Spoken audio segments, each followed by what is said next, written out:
Oh putain, mais butez-moi, quoi.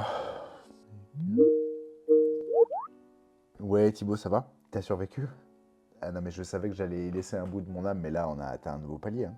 Bah, quand le formateur nous a demandé de nous mettre en cercle concentrique en nous tenant par la main, je vais te dire, j'ai vraiment cru qu'on allait éteindre les lumières et mettre nos doigts sur une pièce de monnaie pour appeler les esprits, hein. Bah oui, mais bon, pour leur défense, tu sais, c'est jamais évident ce genre d'exercice, surtout avec la palanquée de gens foutres qu'on se traîne, hein. Bah, elles étaient pas mal leurs questions pour briser la glace, mais quand ils nous ont demandé quel matériau on s'imaginait être et que Stéphane, il nous répond un diamant brut, non mais il mange des piles celui-là, c'est pas possible. Non, après, là où c'était intéressant, c'était l'atelier photolangage. Bah, tu sais, quand ils nous ont demandé de choisir des images pour illustrer la qualité de la relation entre nos équipes et celle de Thierry. Bah, je me dis, quitte à se couvrir de ridicule collectivement et se donner envie de faire corps avec la moquette, on aurait pu profiter de l'occasion pour se dire les choses. Au lieu de ça, non. On a préféré rester poli et choisir l'image de la mêlée de rugby, tu parles d'un coup de pied dans la fourmilière. Ouais, le repas c'était bien, ouais.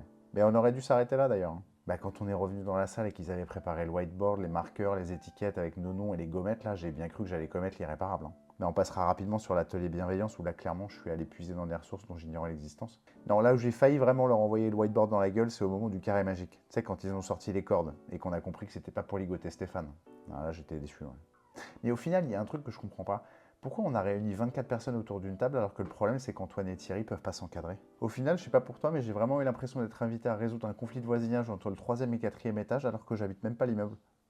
Bah, après, tout n'est pas acheté dans cette journée, hein. On aura au moins conclu qu'il y a des gens qu'on voit que sur Teams et que c'est pas plus mal.